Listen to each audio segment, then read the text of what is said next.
ನಮಸ್ಕಾರ ಸ್ನೇಹಿತರೆ, ಬಿಟ್ಯಾಕ್ ಚಾನಲ್ಗೆ ನಿಮಗೆಲ್ಲರಿಗೂ ಸ್ವಾಗತ. ಫ್ರೆಂಡ್ಸ್, ನಾನು ಲಾಸ್ಟ್ ಟೈಮ್ ಒಂದು ವಿಡಿಯೋ ಮಾಡಿದ್ದೆ. ಸೊ ಅದರಲ್ಲಿ ನಿಮಗೆ ಸ್ಪಷ್ಟವಾದ ಮಾಹಿತಿ ಕೂಡ ಕೊಟ್ಟಿದ್ದೆ, ಗೃಹಲಕ್ಷ್ಮಿ 16ನೇ ಕಂತಿನ ಅಮೌಂಟ್ ಯಾವಾಗ ಬರುತ್ತೆ ಅಂತ. ಸೊ ಅದೇ ಟೈಮ್ಗೆ ಬರಬೇಕಾಗಿತ್ತು. ಸೊ ಈಗ ಕೆಲವು ಕಾರಣಗಳಿಂದ ಅದು ಈಗ ಅಮೌಂಟ್ ಹಿಂದೆ ಬರೋದು ಲೇಟ್ ಆಗ್ತಿದೆ. ಆದರೆ ಯಾವಾಗ ಬರುತ್ತೆ 16ನೇ ಕಂತಿನ ಅಮೌಂಟ್, ನಿಮಗೆ ಅದ್ರ ಬಗ್ಗೆ ಸಂಪೂರ್ಣವಾದ ಮಾಹಿತಿ ನಿಮಗೆ ಈ ವಿಡಿಯೋನಲ್ಲಿ ಸಿಗುತ್ತೆ. ಯಾಕೆಂದ್ರೆ ನಾವು ವಿಡಿಯೋನ ಮಾಡಬೇಕಾದ್ರೆ ಯಾವುದಾದ್ರು ನನಗೆ ಇಂಪಾರ್ಟೆಂಟ್ ಮಾಹಿತಿ ಸಿಕ್ತು ಅಂದರೆ, ಏನಾದರೂ ಪಕ್ಕಾ ಮಾಹಿತಿ ಸಿಕ್ತು ಅಂದರೆ ಮಾತ್ರ ನಾನು ವಿಡಿಯೋನ ಮಾಡ್ತೀನಿ, ಇಲ್ಲಾಂದ್ರೆ ನಾನು ವಿಡಿಯೋನ ಮಾಡೋದಿಲ್ಲ. ಸೊ ಅದಕ್ಕೋಸ್ಕರ ಇವತ್ತು ನನಗೆ ಒಂದು ಪಕ್ಕ ಮಾಹಿತಿ ಕೂಡ ಸಿಕ್ಕಿದೆ. ಸೊ ಅದಕ್ಕೋಸ್ಕರ ನಾನು ಈ ವಿಡಿಯೋನ ಮಾಡ್ತಿದ್ದೀನಿ. 16ನೇ ಕಂತಿನ ಅಮೌಂಟ್ಗೋಸ್ಕರ ತುಂಬ ಜನ ವೇಟ್ ಮಾಡ್ತಿದ್ದಾರೆ. 16ನೇ ಕಂತಿನ ಅಮೌಂಟಿಗೆ ಸೊ ಯಾರಿಗೆಲ್ಲ 13, 14ನೇ ಕಂತಿನ ಅಮೌಂಟ್ ಯಾರಿಗೆಲ್ಲ ಬಂದಿದೆ, ಸೊ ಅವರಿಗೆಲ್ಲ 16ನೇ ಕಂತಿನ ಅಮೌಂಟ್ ಆದಷ್ಟು ಬೇಗ ಬರುತ್ತೆ. ಯಾವಾಗಿಂದ ಬರುತ್ತೆ ಮತ್ತು ಯಾವಾಗಿಂದ DBT ಮುಖಾಂತರ ಟ್ರಾನ್ಸ್ಫರ್ ಮಾಡೋದಕ್ಕೆ ಸ್ಟಾರ್ಟ್ ಮಾಡ್ತಾರೆ ಅಂತ. ಯಾಕೆಂದರೆ ಈಗ ಅದ್ರ ಬಗ್ಗೆ ತುಂಬ ಜನರಿಗೆ ಒಂದು ಡೌಟ್ಸ್ ಆದರೆ ಇರುತ್ತೆ. ಸೊ ಅದ್ರ ಬಗ್ಗೆ ನಿಮಗೆ ಒಂದು ಕ್ಲಿಯಾರಿಟಿ ಕೊಡ್ತೀನಿ ಫ್ರೆಂಡ್ಸ್. ಅದಕ್ಕೂ ಮುಂಚೆ ಮತ್ತೊಂದು ಗುಡ್ ನ್ಯೂಸ್ ಏನಂದರೆ, ಸೈಬರ್ ವಂಚನೆಯ ನಷ್ಟಕ್ಕೆ ಬ್ಯಾಂಕುಗಳೇ ಹೊಣೆ, ಸುಪ್ರೀಂ ಕೋರ್ಟ್ ಮಹತ್ವದ ಆದೇಶ. ಭಾರತದ ಸುಪ್ರೀಂ ಕೋರ್ಟ್ ಸೈಬರ್ ವಂಚನೆ ಪ್ರಕರಣಗಳಲ್ಲಿ ಬ್ಯಾಂಕುಗಳ ಗ್ರಾಹಕರ ನಷ್ಟಕ್ಕೆ ಹೊಣೆಗಾರರಾಗಬೇಕೆಂದು ತೀರ್ಪು ನೀಡಿದೆ. ಪಲ್ಲಬ್ ಭೌಮಿಕ ಎಂಬವರ ಆನ್ಲೈನ್ ವಂಚನೆಗೆ ಒಳಗಾದ ಪ್ರಕರಣದಲ್ಲಿ ಸ್ಟೇಟ್ ಬ್ಯಾಂಕ್ ಆಫ್ ಇಂಡಿಯಾ 94,000 ಮರುಪಾವತಿಸಲು ಕೋರ್ಟ್ ಆದೇಶಿಸಿದೆ. ಸೊ ನಿಮ್ದೇನಾದರೂ ಸೈಬರ್ ಪ್ರಾಬ್ಲಮಿನ ಏನಾದರೂ ನಿಮ್ಮದು ಅಮೌಂಟ್ ಕಟ್ ಆಯಿತು ಅಂದರೆ ಅದಕ್ಕೆ ಜವಾಬ್ದಾರಿ ಬ್ಯಾಂಕುಗಳೇ ಆಗಿರುತ್ತೆ. ಸೊ ಇದೀಗ ಸುಪ್ರೀಂ ಕೋರ್ಟಿಂದ ಒಂದು ಆದೇಶ ಕೂಡ ಬಂದಿದೆ. ಇದೊಂದು ಗುಡ್ ನ್ಯೂಸ್ ಅಂತಲೇ ಹೇಳ್ಬೋದು. ಸೊ ಇದರ ಜೊತೆಗೆ ಈಗ ಏನಾಗ್ತಿದೆ, 16ನೇ ಕಂತಿನ ಅಮೌಂಟ್ ಬರಬೇಕಾದ್ರೆ ನಿಮಗೆಲ್ರಿಗೂ ಗೊತ್ತಿರೋ ಹಾಗೆ ಲಕ್ಷ್ಮೀ ಹೆಬ್ಬಾಳ್ಕರ್ ಮೇಡಮ್ ಅವ್ರಿಗೆ ಏನಿದೆ, ಒಂದು ಕಾರ್ ಆಕ್ಸಿಡೆಂಟ್ ಆಗಿದೆ.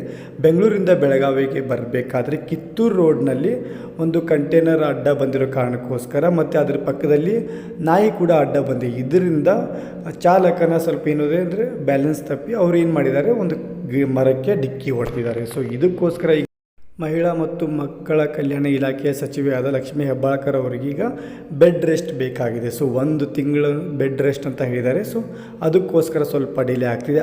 ಹೀಗಂತ ಈಗ ಗೃಹಲಕ್ಷ್ಮಿ ಅಮೌಂಟ್ ಈ ತಿಂಗಳು ಬರುತ್ತೋ ಇಲ್ಲೋ ತುಂಬ ಜನರಿಗೆ ಡೌಟ್ ಇರುತ್ತೆ. ಸೊ ಈಗ ಏನು ಆಕ್ಸಿಡೆಂಟ್ ಆಗಿರೋ ಕಾರಣಕ್ಕೋಸ್ಕರ ಗೃಹಲಕ್ಷ್ಮಿ 16ನೇ ಕಂತಿನ ಅಮೌಂಟ್ ಬರುತ್ತೋ ಇಲ್ಲೋ ಈ ತಿಂಗಳಂತ ತುಂಬ ಜನರಿಗೆ ಡೌಟ್ ಇರುತ್ತೆ. ಸೊ ಅದ್ರ ಬಗ್ಗೆ ಕೂಡ ಮಾಹಿತಿ ಹೇಳ್ತೀನಿ. ಈಗ ಏನಿದೆ ಆಕ್ಸಿಡೆಂಟ್ ಆಗಿದೆ, ಈ ಆಕ್ಸಿಡೆಂಟ್ ಈಗ ಇದರಿಂದ ಅವ್ರಿಗೆ 1 ಮಂತ್ ಬೆಡ್ ರೆಸ್ಟ್ ಬೇಕು ಅಂತ ವೈದ್ಯರು ಕೂಡ ಹೇಳಿದ್ದಾರೆ.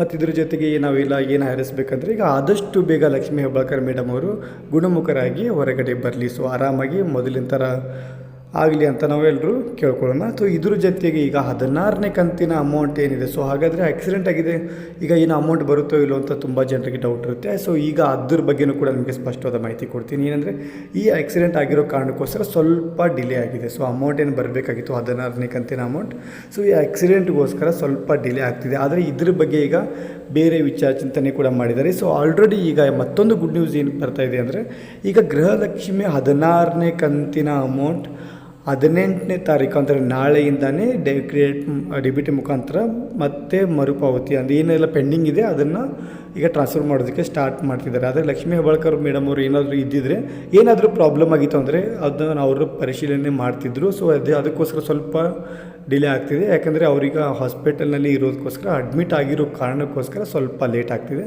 ಆದರೆ ನಿಮಗೆ ಇದೇ ತಿಂಗಳು 25ನೇ ತಾರೀಕು ಒಳಗಡೆ ನಿಮಗೆ ಈಗ ಅಮೌಂಟ್ ಬರೋದಕ್ಕೆ ಸ್ಟಾರ್ಟ್ ಆಗುತ್ತೆ ಫ್ರೆಂಡ್ಸ್. ಇದೇ ತಿಂಗಳು ಅಂದರೆ ಈಗ ನಮ್ಮದು ಜನವರಿ ತಿಂಗಳು ಏನಿದೆ, 25ನೇ ತಾರೀಕು ಒಳಗಡೆ ನಿಮಗೆ DBT ಮುಖಾಂತರ 16ನೇ ಕಂತಿನ ಅಮೌಂಟ್ ಬರೋದಕ್ಕೆ ಸ್ಟಾರ್ಟ್ ಆಗುತ್ತೆ. ಸೊ ಅದ್ರ ಬಗ್ಗೆ ಯಾವುದೇ ಚಿಂತೆ ಬೇಡ. ಯಾಕಂದರೆ ಕೆಲವೊಂದು ಕಡೆ ಈಗ 16ನೇ ಕಂತಿನ ಅಮೌಂಟ್ ಬಂದಿದೆ. ಕೆಲವೊಬ್ಬರಿಗೆ ಬೆಳಗಾವಿ ಜಿಲ್ಲೆಯಲ್ಲಿ ಕೆಲವೊಬ್ಬರಿಗೆ 16ನೇ ಕಂತಿನ ಅಮೌಂಟ್ ಈಗ ಆಲ್ರೆಡಿ ಕ್ರೆಡಿಟ್ ಆಗಿದೆ. ಸೊ ಅದಕ್ಕೋಸ್ಕರ ಒಬ್ಬರಿಗೆ ಕ್ರೆಡಿಟ್ ಆಗಿದೆ ಅಂದರೆ ಇದರ ಅರ್ಥ ಏನು, ಈಗ ಕ್ರೆಡಿಟ್ ಮಾಡೋದಕ್ಕೆ ಸ್ಟಾರ್ಟ್ ಮಾಡಿದ್ದಾರೆ. ಸೊ ಅದಕ್ಕೋಸ್ಕರ ಆದಷ್ಟು ಬೇಗ ಇದೇ ತಿಂಗಳು 25ನೇ ತಾರೀಕು ಒಳಗಡೆ ನಿಮ್ಮ ಅಕೌಂಟಿಗೆ 16ನೇ ಕಂತಿನ ಅಮೌಂಟ್ ಬರೋ ಸಾಧ್ಯತೆ ತುಂಬ ಇದೆ. ಆದರೆ ಯಾರಿಗೆಲ್ಲ 13, 14, 15ನೇ ಕಂತಿನ ಅಮೌಂಟ್ ಬಂದಿದೆ, ಸೊ ಅವರಿಗೆ ಡೆಫಿನೆಟ್ ಆಗಿ ಇದೇ ತಿಂಗಳು 25ನೇ ತಾರೀಕು ಒಳಗಡೆ 16ನೇ ಕಂತಿನ ಅಮೌಂಟ್ ಬರುತ್ತೆ ಫ್ರೆಂಡ್ಸ್. ಸೊ ಫ್ರೆಂಡ್ಸ್, ಇವತ್ತಿನ ಮಾಹಿತಿ ಇಷ್ಟ ಆಗಿತ್ತು. ಮಾಹಿತಿ ಹೇಗೆ ಅನ್ನಿಸ್ತು ಅಂತ ಕಮೆಂಟ್ ಮುಖಾಂತರ ತಿಳಿಸಿ. ಮತ್ತು ಏನಾದರೂ ಡೌಟ್ಸ್ ಇದ್ದರೂ ಕೂಡ ಕಮೆಂಟ್ ಮುಖಾಂತರ ತಿಳಿಸಿ. ಮತ್ತು ವಿಡಿಯೋ ಇಷ್ಟ ಆಗಿತ್ತು ಅಂದರೆ ಲೈಕ್ ಮಾಡಿ. ಯಾಕೆಂದರೆ ನೀವು ಮಾಡೋ ಒಂದು ಲೈಕ್ ನನ್ನ ಕಾನ್ಫಿಡೆನ್ಸ್ ಕೂಡ ಜಾಸ್ತಿ ಮಾಡುತ್ತೆ. ಇದ್ರ ಜೊತೆಗೆ ವಿಡಿಯೋ ರೀಚ್ ಕೂಡ ಜಾಸ್ತಿ ಆಗುತ್ತೆ. ತುಂಬ ಜನರಿಗೆ ಇನ್ಫಾರ್ಮೇಷನ್ ಸಿಗುತ್ತೆ ಮತ್ತು ತುಂಬ ಜನರಿಗೆ ಹೆಲ್ಪ್ ಕೂಡ ಆಗುತ್ತೆ ಫ್ರೆಂಡ್ಸ್. ಸೊ ಫ್ರೆಂಡ್ಸ್, ಸಿಗೋಣ ಮತ್ತೊಂದು ವಿಡಿಯೋನಲ್ಲಿ ಹೊಸ ಇನ್ಫಾರ್ಮೇಷನ್ ಜೊತೆಗೆ. ಅಲ್ಲಿವರೆಗೂ ಜೈ ಹಿಂದ್, ಜೈ ಕರ್ನಾಟಕ.